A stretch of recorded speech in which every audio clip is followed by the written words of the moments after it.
Bienvenidos y bienvenidas a la clase de Orientaciones Generales de Administración Deportiva.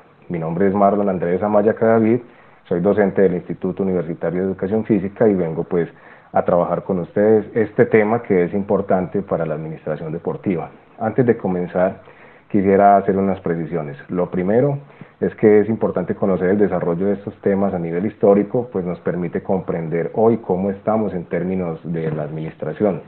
Nos permitirá ver una mirada crítica frente a las teorías que se dieron a principios del siglo pasado y cómo hoy están vigentes en nuestro sector.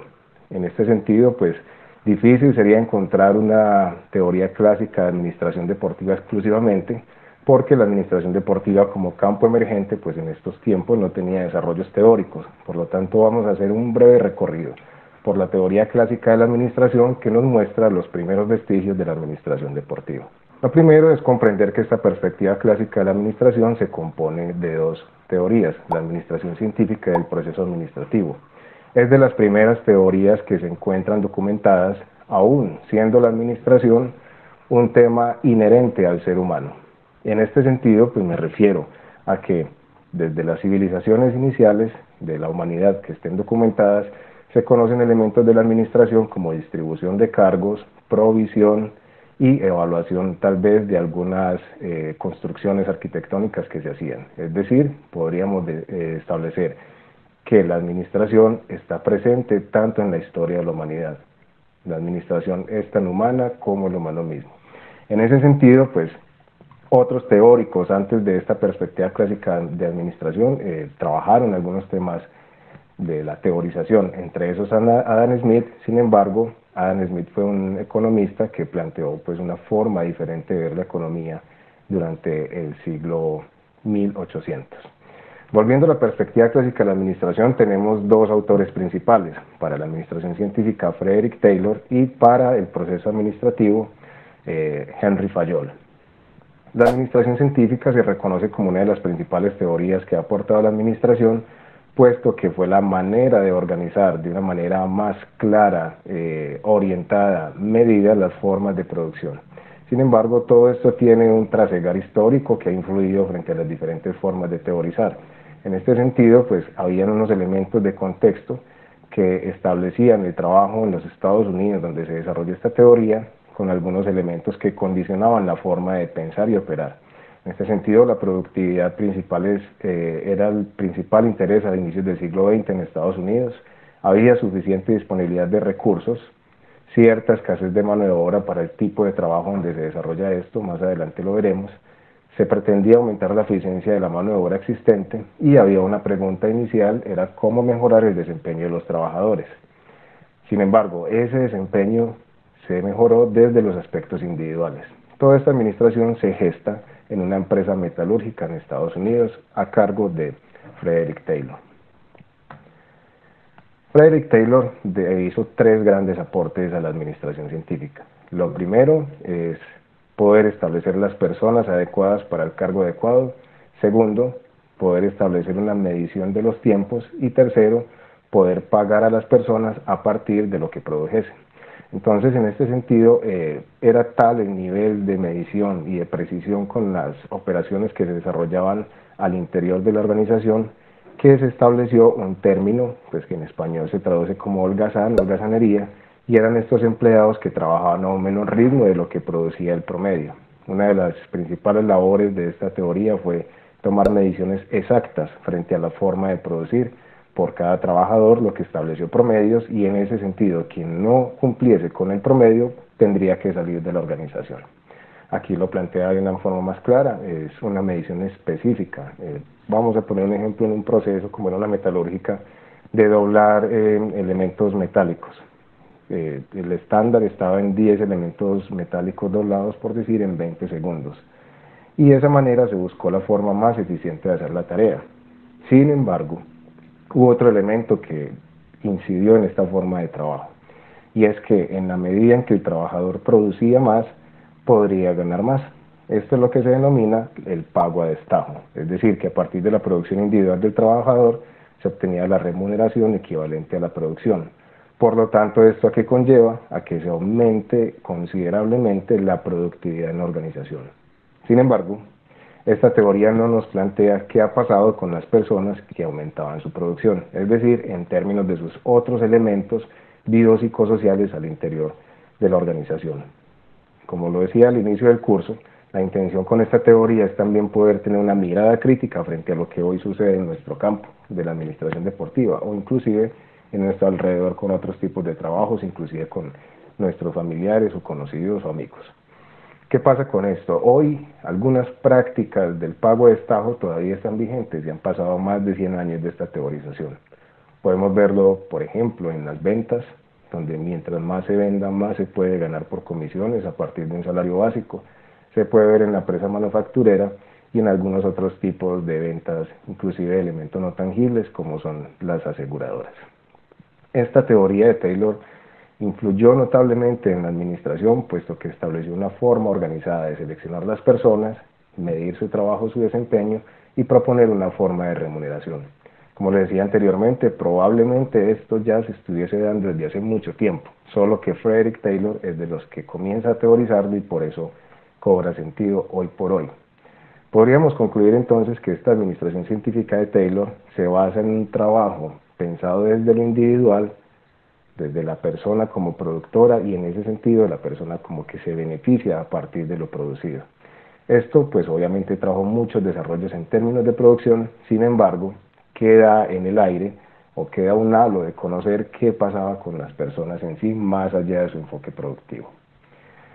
Posteriormente se hace una modificación o se toma la teoría científica como elemento para poder desarrollar la teoría del proceso administrativo.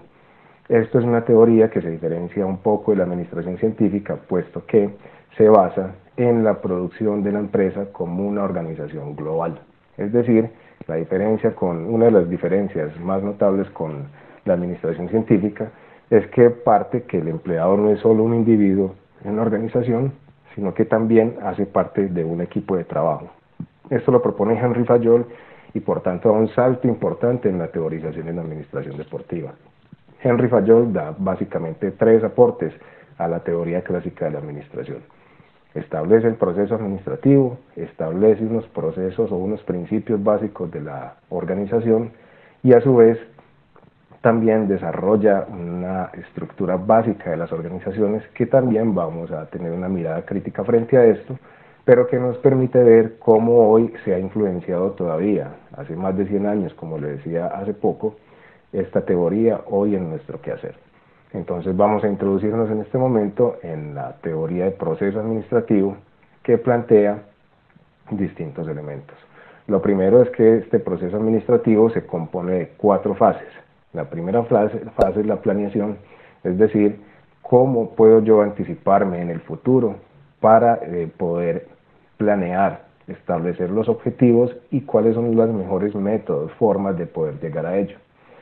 Posterior a la planeación se establece la organización y vamos a diferenciar 2 elementos importantes en la organización. Hay un concepto de organización como grupo social que buscan todos en sí un mismo fin y vamos a tener el concepto, en este caso, de proceso administrativo de organización como la forma en que se puede orientar la consecución de los objetivos a través de un elemento importante como es la estructura organizacional. Y esta estructura organizacional pues se basa exclusivamente en 2 elementos. Uno, la especialización, es decir, cada empleado qué es lo que sabe hacer, y segundo, la división, es decir, esos empleados que saben hacer un proceso específico, pues estarán divididos en ciertos grupos para poder establecer procesos a nivel organizacional y poder establecer los objetivos. Por lo tanto, podemos concluir que la organización son todos estos elementos de relaciones jerárquicas entre las personas, de poder, de división del trabajo y de especialización que me orientan y me dan la estructura para poder conseguir lo planeado, lo que planeé en la fase anterior. Por esto vemos en las organizaciones organigramas donde encontramos generalmente organizaciones que es lo que encontramos hoy más de manera más recurrente.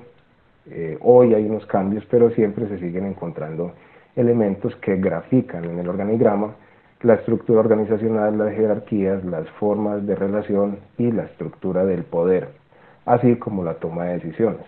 Por lo tanto, mientras en una estructura jerárquica, mientras más alto el cargo, mayor toma de decisiones, y mientras más bajo, menos toma de decisiones, y por ende eso también repercute obviamente en la distribución salarial. Posteriormente está la siguiente fase del proceso administrativo, que es la fase de dirección.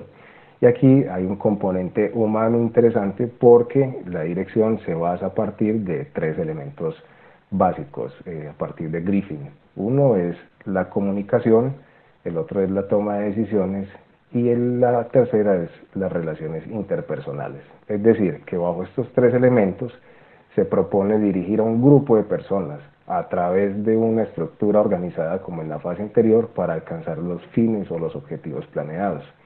La dirección es un elemento que carece, inclusive en esta teoría pues presentan la forma de dirigir y demás. Sin embargo, hay un componente altamente humano dentro de esta fase, que definitivamente pues retará asuntos personales de quien está al frente de la dirección, obviamente orientado también por los planes de acción y por las documentaciones que dirigen la forma de actuar de la organización. Sin embargo, por ejemplo, la toma de decisiones requerirá ciertas habilidades de la persona para poder leer contexto, leer los fines de la organización y poder prever cómo la toma de decisiones va a influir en el futuro y en el desarrollo de la organización deportiva en este caso. A su vez, no podemos dejar de lado que las organizaciones están compuestas por humanos, y que en este sentido, como humanos, tenemos elementos grandes de subjetividad, y la subjetividad pues propicia obviamente entre las personas unas formas de relación que en ocasiones pueden resultar en contravía o tal vez en conflicto, y será menester del director de la organización poder brindar las formas de encontrar solución a esto para alcanzar los fines organizacionales y también los fines de las personas, como teoría actual. Sin embargo, en este tiempo, pues obviamente se pensaba solo en los fines de la organización. Y la comunicación, pues, elemento fundamental, pues establece la forma de relacionarnos en la organización. Hay distintas teorías posteriores a estas que plantean formas de comunicación más específicas. Aquí en esta teoría proceso administrativo no es tan evidente. Sin embargo, se establece como un elemento importante dentro de la dirección de la organización para poder alcanzar lo planeado. Finalmente, dentro de este proceso tenemos el control, y el control es uno de los elementos básicos dentro de cualquier organización, independiente si se está trabajando desde el proceso administrativo o cualquier otro modelo de gestión. El control me permitirá, primero, verificar si lo que planeé lo alcancé. Segundo, en caso de no haberlo alcanzado, cuáles son esos elementos que influyeron en el no alcance del objetivo. Y tercero, me permite también poder establecer una serie de mecanismos para que en futuro no vuelva a pasar lo sucedido. Estos son los elementos básicos que se plantea desde el control en las organizaciones a partir de la teoría administrativa. Para este control, entonces, vamos a tener como referencia siempre lo planeado, y en las teorías y en la práctica de la organización, generalmente no todo lo planeado se cumple al 100%. Por lo tanto, podríamos considerar esta fase como una de las más importantes dentro de cualquier proceso, y en este caso dentro del proceso administrativo pues me va a poder mostrar cuáles son esos elementos de orden controlable que yo puedo alcanzar en mi organización. Cuando planteo orden controlable, es decir, todos estos elementos que yo como director o gerente de una organización deportiva puedo controlar, porque hay otros factores externos que se hacen difícil controlar y no tendré dominio sobre ellos, sino que lo que tendré que hacer es aprovechar los elementos que no puedo controlar pero que están a mi favor, o enfrentar o evadir estos elementos no controlables que tal vez me están amenazando. Sin embargo, al interior de esta organización, de las organizaciones deportivas, y teniendo presente el proceso de planeación, organización, dirección y control, vamos a tenerlo presente en términos de los elementos controlables al interior de mi organización. Por ejemplo, los recursos organizacionales. Otro elemento importante que nos plantea Fayol dentro de su teoría es que establece principios generales de la administración, muy similar a lo que yo planteaba hace un momento en términos del proceso administrativo, y que tienen mucho que ver con la organización. Es decir, establece una división del trabajo, una especialización, a partir de esa especialización una división, establece unos términos de autoridad y responsabilidad, es decir, que los empleados deben responder y los jefes deben ordenar, establece unas disciplinas, una normativa al interior de todas las organizaciones, muy evidente hoy en casi todas las organizaciones, en muchas donde uno ingresa, encuentra que lo primero que se entrega es el reglamento de trabajo. Otro elemento importante es la unidad de mando, es decir, que hay un principio de autoridad única, son unos pocos los que tienen esta autoridad. Hay una unidad de dirección, y es que hay un jefe y un plan para cada grupo de actividades. Esto en su época fue revolucionario, recordando la teoría pasada, la de Taylor.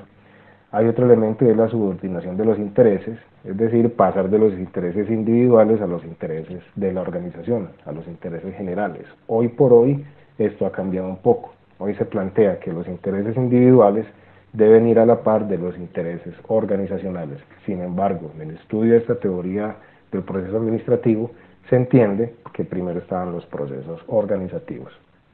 Y hay un elemento que revoluciona definitivamente la teoría anterior y es la remuneración del personal, pues establece que debe ser justa y garantizada y no a partir del destajo, tal vez porque esto propiciaría algunas formas de producción diferentes. Esto es uno de los grandes aportes de Fayol, que establece una organización como una unidad con unos principios básicos que permiten un funcionamiento adecuado de las organizaciones, un funcionamiento predictivo.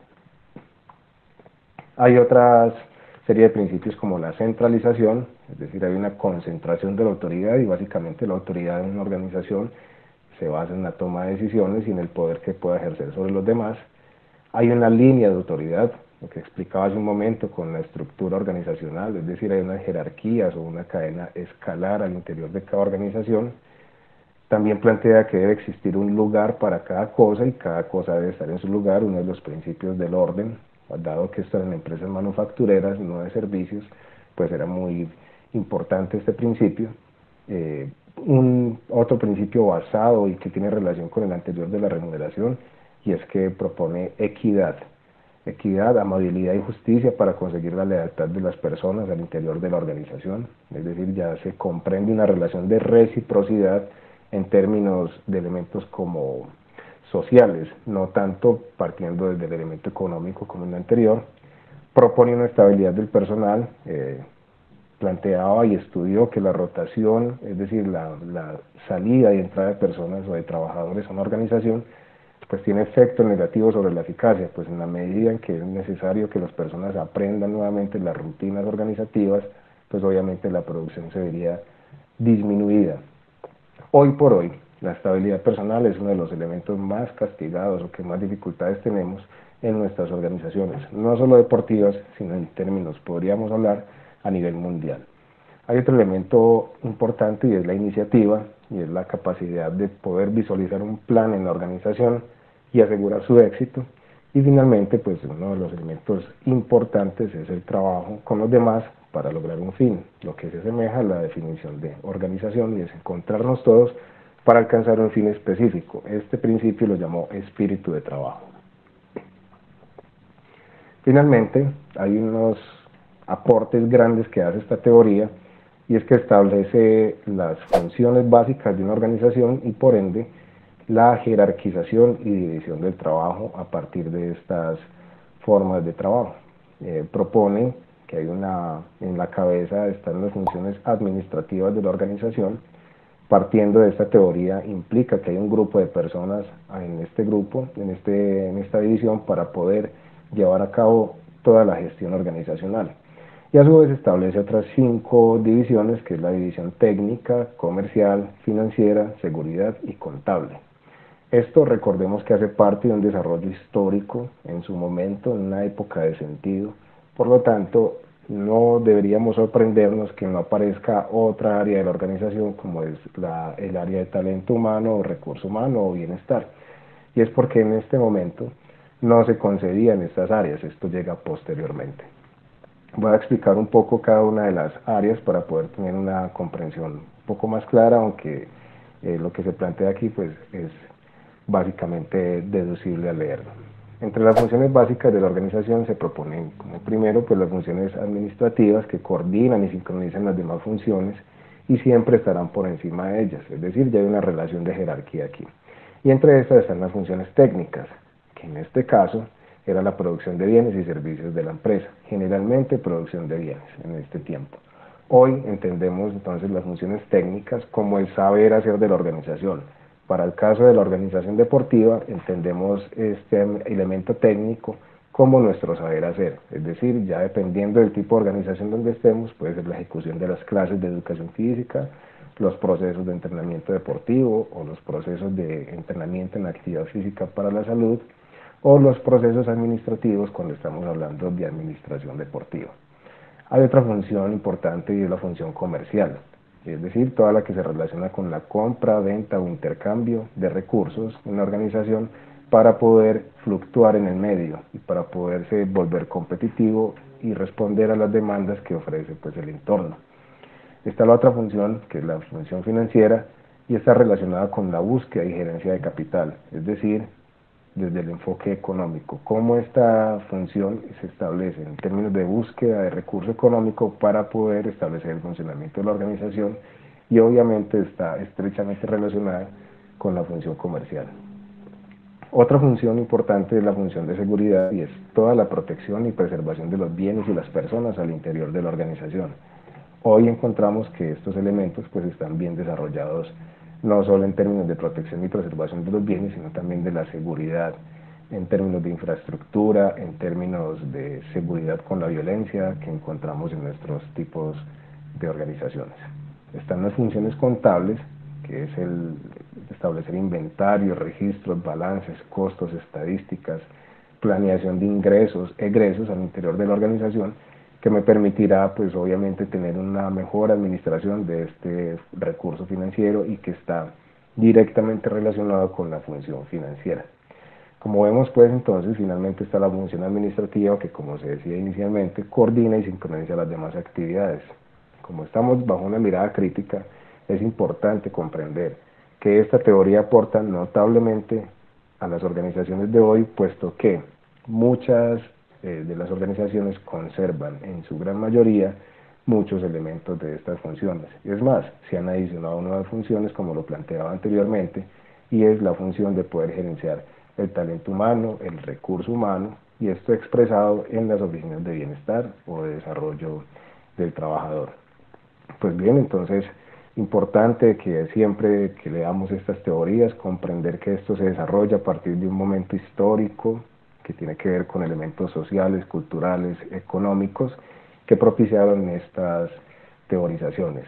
Hoy podríamos decir que hay unos elementos que se suman a los tiempos y que esto pues establecerá una serie de retos a nivel organizacional y por ende la generación de muchas más teorías que permitan comprender un poco el trabajo y las formas de desarrollo de este. Posterior a estas teorías, y será un tema más adelante, pues vendrán otros temas que tienen que ver con la estrategia, con el recurso humano y con las formas de relación al interior de las organizaciones. No siendo más, pues me agrada mucho haber podido compartir con ustedes esta clase en la que se hace una pequeña introducción a la teoría clásica de la administración y que nos permite ver cómo se concibió el trabajo a finales de 1800 y principios de 1900 y cómo hoy en nuestras organizaciones deportivas podemos encontrar elementos que todavía están vigentes, pero que también mezclan otras formas de trabajo, otras formas de gestión más contemporáneas. Muchas gracias.